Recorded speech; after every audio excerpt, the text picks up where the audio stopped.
वित्त मंत्री निर्मला सीतारमण आज जो देश का आम बजट पेश करेंगी। वित्त मंत्री निर्मला सीतारमण वित्त मंत्रालय पहुंच चुकी है। नरेंद्र मोदी सरकार के तीसरे कार्यकाल का ये पहला बजट होगा और पिछले वित्त वर्ष अप्रैल 2023 से मार्च 2024 तक भारतीय अर्थव्यवस्था 8.2% की दर से बढ़ी है, लेकिन निजी उपभोग खर्च में बहुत कम 4% की वृद्धि हुई। ये वो खर्च है जो भारत के लोग वस्तुओं और सेवाओं पर खर्च करते हैं।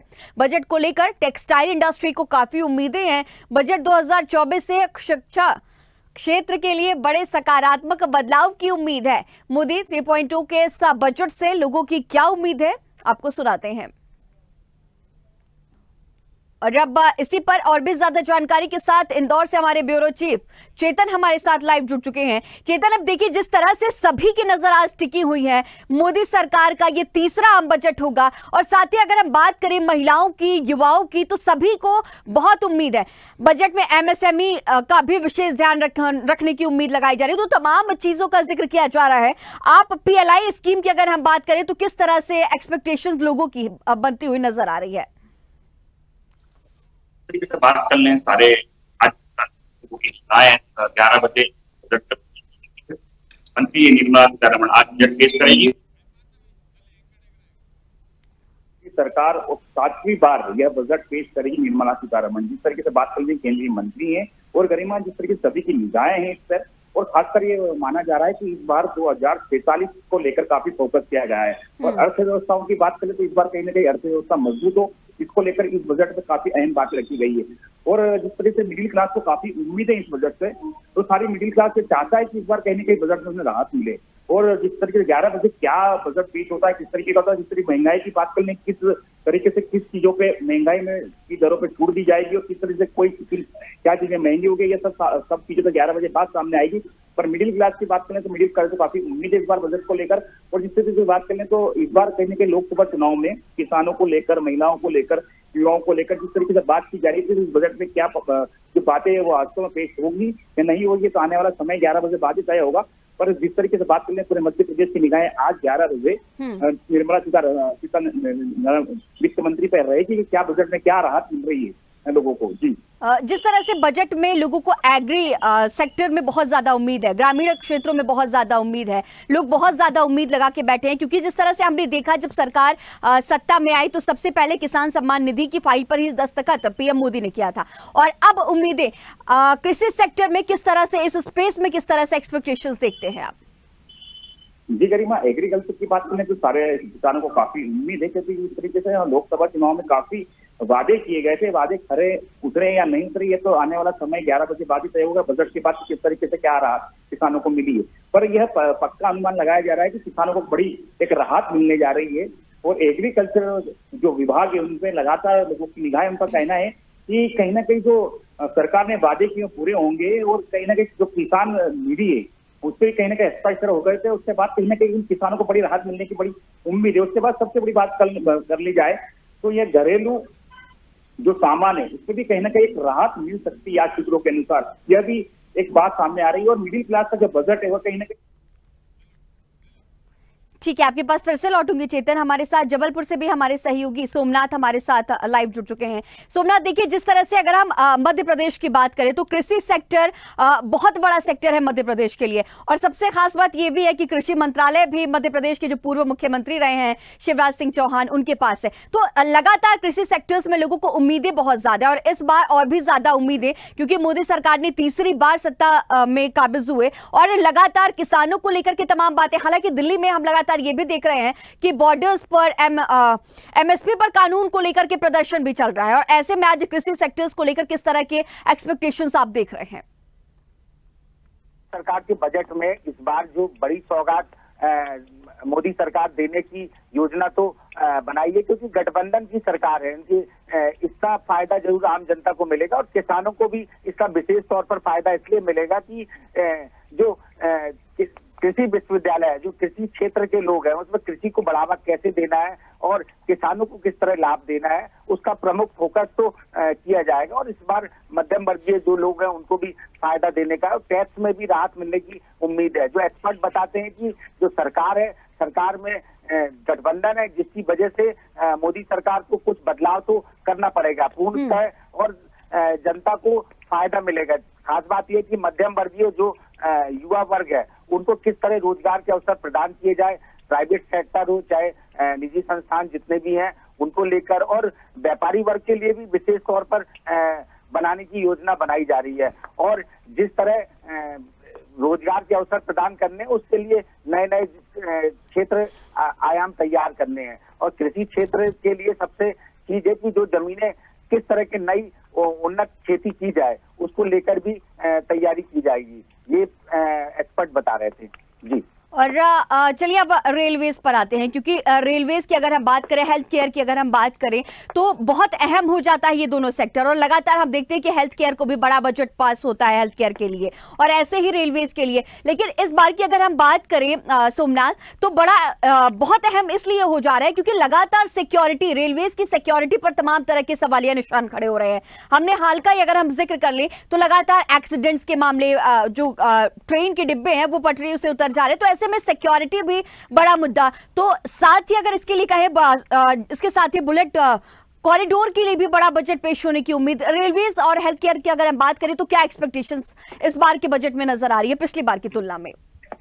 देखिए क्या है, रेलवे की अगर बात की जाए तो रेलवे में क्या, रेलवे के सेक्टर में ट्रेनें तो चला दी जा रही हैं, उनकी स्पीड बढ़ाई जा रही है, लेकिन मेंटेनेंस और जो स्टाफ है जिस तरह का मेंटेनेंस करना चाहिए उसकी लापरवाही की वजह से दुर्घटनाएं हो रही हैं। लगातार देखा जा रहा है कि जो सिग्नल की प्रॉब्लम है, आपने डिजिटल इलेक्ट्रॉनिक तो कर दिए गए लेकिन उसमें खामियां आ रही है, उसकी टेक्निकल प्रॉब्लम आ रहा है, सर्वर हमेशा उनका दिक्कत कर देता है, और बीच में जो उनकी लाइनें डली हुई हैं, जो सर्वर पे लाइनें कट जा रही हैं, चोरियां हो रही हैं, उसकी व्यवस्थाएं प्रॉपर तौर पर नहीं की जा रही है। तो रेलवे द्वारा सबसे प्रमुख बिंदु ये देखना पड़ेगा कि आपको जो उसकी लाइनें हैं, जो मेंटेनेंस है उसको पूर्ण रूप से करना चाहिए। ट्रेनें चला देने से नहीं होती है, आप लगातार 5-10 मिनट के गैप में एक लगातार ट्रेन चल रही है, अगर एक ट्रेन लेट हो जाती है तो उसकी वजह से सारी ट्रेनें प्रभावित हो जाती हैं। तो ये प्रमुख जो खामियाजा आम जनता को भुगतना पड़ता है, जिसकी वजह से आज भी देश भर की ट्रेनें ज्यादातर लेट चलती है। लेट चलने का प्रमुख कारण है कि 5-10 मिनट के गैप में ट्रेन चल रही है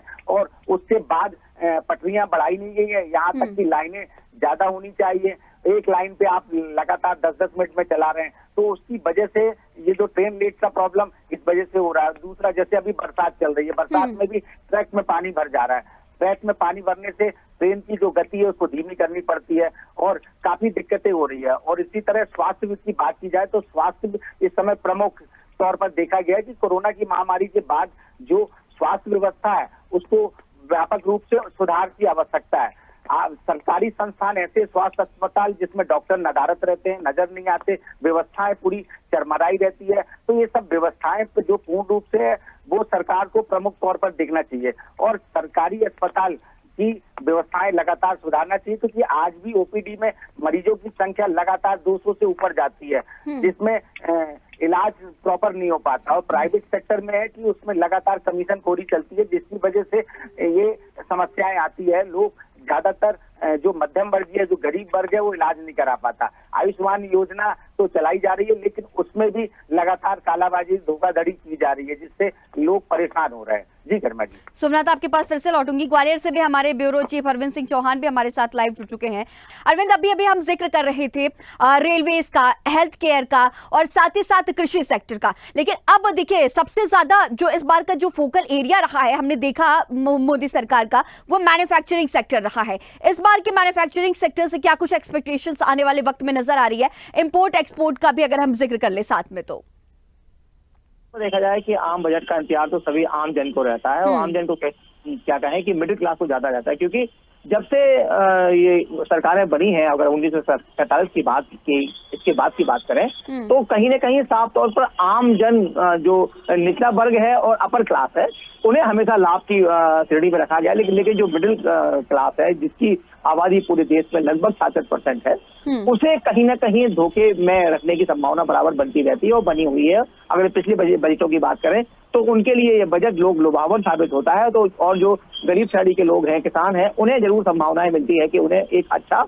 सरकार की तरफ से कोई तोहफा मिलने वाला है। अगर इस आम बजट की बात करें तो इसमें जरूर उम्मीदें जरूर की जा सकती है कि जो एक्सपोर्ट और इम्पोर्ट का जो सिलसिला है, जिससे कि थोड़ा रेवेन्यू ज्यादा आता है, उसके बारे में विचार किया जा रहा है और उसे सोचकर ही आज आम बजट पेश किया जाएगा। इसके साथ ग्रामीणों के लिए, क्योंकि जिस तरीके से इस बार तीसरी बार मोदी सरकार बनी है तो लोगों में कहीं ना कहीं उनके प्रति सरकार के प्रति एंटी इंकम्बेंसी होती है, उसे दूर करने के लिए किया जाएगा। और साथ साथ एक बात का और भी ध्यान रखा जाएगा, अभी कुछ जगह पूरे देश में विधानसभाओं के चुनाव भी होने वाले हैं, इसी के को देखते हुए बजट पर इसका भी प्रभाव पड़ेगा। और उपचुनाव भी होने वाले हैं, जो लोकसभा के सांसद थे, जो विधायक थे, वो सांसद बन के लोकसभा में पहुंच गए हैं, तो यहाँ उपचुनाव भी होने वाले हैं पूरे देश में, तो उसे रखकर भी कहीं ना कहीं बजट का प्रावधान किया जाएगा। तो साफ तौर पर कह सकते हैं कि मिडिल क्लास को ज्यादा कुछ मिलने वाला नहीं है। हालांकि किसानों को, गरीबों को बहुत कुछ मिलने की संभावना इसमें है। तो वहीं बात करें रेलवे की, एक मोदी सरकार एक पहली सरकार ऐसी है जिन्होंने रेलवे के बजट को और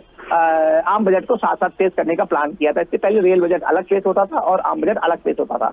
लेकिन सुरक्षा की दृष्टि से देखा जाए तो रेलवे का कहीं ना कहीं नुकसान इसमें हुआ, जब आम बजट के साथ कोई बजट पेश किया जाता है तो वो सामूहिक हो जाता है। इसी के चलते कहीं ना कहीं रेलवे को थोड़ा सा उसका अगर फोकल एरिया भी रहा है अरविंद, जिस तरह से अगर माना जाए तो रेलवेज और हेल्थ केयर सबसे ज्यादा फोकस्ड सरकार के लिए।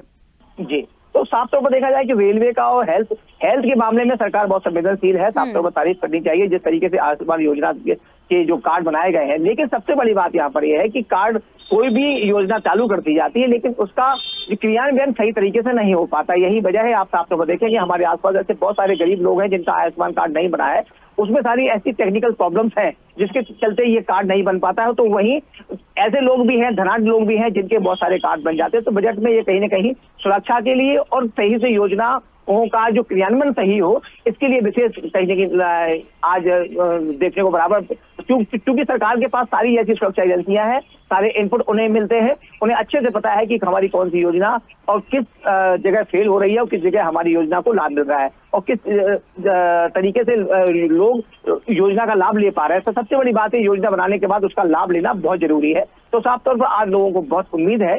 और सबसे बड़ी बात यह है कि प्राइवेट सेक्टर के लोग हैं, कह सकते हैं कि बिजनेसमैन है, उन्हें भी बड़ी उम्मीद है कि साफ तौर पर कोई ऐसी सरकार योजना लाए जो टैक्सेशन है।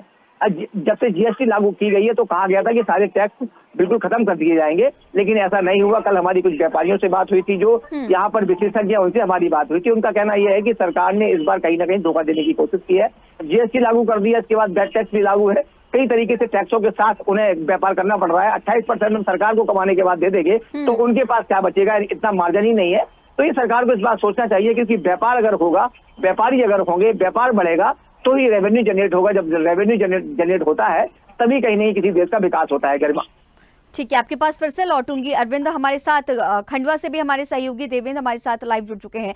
देवेंद्र, देखिए अभी हम जिक्र कर रहे थे कृषि सेक्टर्स का, रेलवेज का, हेल्थ केयर का, और मिडिल क्लास को लेकर के आम बजट में क्या कुछ उम्मीदें हैं इसका भी जिक्र कर रहे थे। महिलाओं की अब आपसे बात करते हैं, क्योंकि महिलाओं को सबसे ज्यादा उम्मीद होती है और कहीं ना कहीं कहा जाता है कि घर का जो बजट होता है उसके मेंटेनेंस की पूरी जिम्मेदारी महिलाओं की होती है। लोग मजाक में ये भी कहते हैं कि होम मिनिस्टर्स होती है महिलाएं। तो ऐसे में महिलाओं को लेकर के क्या कुछ उम्मीदें इस बार के बजट में आने वाले देखने को मिलेगी, क्योंकि खूब उम्मीदें लगा के रखी है महिलाएं इस बार, और बजट भी खुद महिला निर्मला सीतारमण पेश करने वाली हैं। तो इस बार जो घर की होम मिनिस्टर होती है उसकी नजर प्राइम मिनिस्टर और जो फाइनेंस मिनिस्टर है उन पर होगी, क्योंकि यहाँ पर मैं बता दूं कि जो पिछले दिनों महंगाई बढ़ी है, महंगाई से जो महिलाओं के किचन का जो बजट गड़बड़ाया है उसको लेकर जो है काफी तनाव की स्थिति है कि किस तरह से वो अपने महीने भर का जो बजट है उसको सही करें। तो महिलाओं को सबसे बड़ी यहाँ पर ये उम्मीद है कि जो कीमतें लगातार बढ़ती, जिस तरह से टैक्सेस लगाए जा रहे हैं, तो उनसे उन भावों को कैसे कंट्रोल में सरकार करती है और इस बजट में उसके लिए क्या वो योजना लेकर आ रही है। दूसरी बड़ी बात यह है कि जब से कांग्रेस जो है लड़ती हूँ करके एक योजना लेकर आई थी और महिलाओं के सम्मान में उतरी थी, तो अब भारतीय जनता पार्टी की सरकार जो है इस बार बजट में जो है महिलाओं को आयुष्मान कार्ड का लाभ देने जा रही है। ऐसा लगता है कि इस बार जो है केंद्र सरकार जो है सभी महिलाओं को बजट में जो है प्रावधान कर देगी कि सभी महिलाओं को आयुष्मान कार्ड का लाभ दिया जाए। अभी तक जो उसमें एक कहीं ना कहीं जो है एक सीमाएं लगा दी गई थी कि आयुष्मान कार्ड इनका नहीं बन सकता, लेकिन अगर सभी महिलाओं का आयुष्मान कार्ड बना देते हैं तो महिलाएं इसको लेकर जो है कहीं के प्रभावित होगी और आने वाले विधानसभा चुनाव जिन राज्यों में है और यहाँ की उपचुनाव है वहां पर इनको लाभ मिल सकता है। तो ये पूरी कोशिश रहेगी कि शायद आयुष्मान कार्ड का सबके लिए लागू कर दे। तो महिलाओं को इस बजट से बहुत बड़ी उम्मीद दो तरह से है कि उनके लिए सरकार क्या सोचती है। दूसरी बात, मैं यहाँ ग्रामीण क्षेत्र के किसानों की बात करूं तो जो उनको एक एमएसपी का जो सरकार लगातार लंबे समय से वादा करके आई है, तो उस एमएसपी को लेकर भी निगाहें रहेगी कि सरकार उस पर क्या निर्णय लेती है। दूसरी बात यह है कि इस बार बजट में प्रावधान करने जा रहे हैं कि किसानों को जो अभी तक 6,000 रुपया साल भर का मिलता था, उसको लेकर जो है वो 8,000 रुपया करने जा रहे हैं। तो अगर 2,000 रुपए भी बढ़ते तो किसानों को इस ओर भी वो देख रहे हैं, जो मध्यम वर्ग के किसान है, छोटे किसान है, उनको बहुत इसका सहारा मिलता है। तो वो 8,000 रुपए अगर सरकार करती है तो वो भी एक बड़ा किसानों को लाभ मिल सकता है। और जहां तक मैं बात करूं युवा की, आम वर्ग की, मध्यम वर्ग की, तो वो ये सोचते हैं कि उनको जो रोजमर्रा की जिंदगी में पेट्रोल के दाम जो बहुत बढ़ जाते हैं और पेट्रोल से उनको बड़ी दिक्कत होती है, तो पेट्रोल को क्या देश भर में जीएसटी के दायरे में लाया जाएगा? अगर जीएसटी के दायरे में पेट्रोल को लाया जाता है तो राज्य जो वैट टैक्स लगाते हैं, तो राज्यों में जो भाव लगातार बढ़ जाता है, जो दिल्ली में अगर 70 या 80 रुपए लीटर है या 90 रुपए लीटर है, तो यहाँ पर वो 110 से 115 रुपए लीटर तक पहुंच जाता है पेट्रोल। तो इस तरह के जो है अगर जीएसटी के दायरे में लाने से वह सीधे जो है 10 से 20 रुपए कम हो जाता है, तो उसका लाभ भी जो है मिलेगा। और युवा जो रोजमर्रा की जिंदगी में ऑफिस जाते हैं, अपने जो भी काम करते हैं, तो वाहनों में उनको पेट्रोल डलाने में दिक्कत होती है, एक बड़ा खर्च उनका जो है महीने भर का बचेगा। तो इस तरह से जो युवा है उनको भी एक उम्मीद है कि कहीं ना कहीं इस तरह से महंगाई पर कंट्रोल करे कि सरकार जो है उनको युवाओं को प्रभावित करे। और मैं बताना चाहूंगा कि जो महिला वित्त मंत्री है, लगातार 7वीं बार वो जो है यहाँ पर अपना बजट पेश करने जा रही है, तो उम्मीद है कि वो इस बार कुछ नया करेगी और इससे सभी वर्गों को फायदा देखने को मिल सकता है। गरिमा जी, ठीक है। चेतन, आपका रुख करूंगी कि अब देखिए लोगों को आज के दिन का इंतजार इस वजह से भी है क्योंकि ट्रेडिंग में लोग बहुत ज्यादा लोग हैं जो अपने बहुत बड़े अमाउंट लगाते हैं। तो ऐसे में अगर ट्रेडिंग की बात करें तो कितना उतार चढ़ाव आज के इस बजट के दिन देखने को मिलेगा?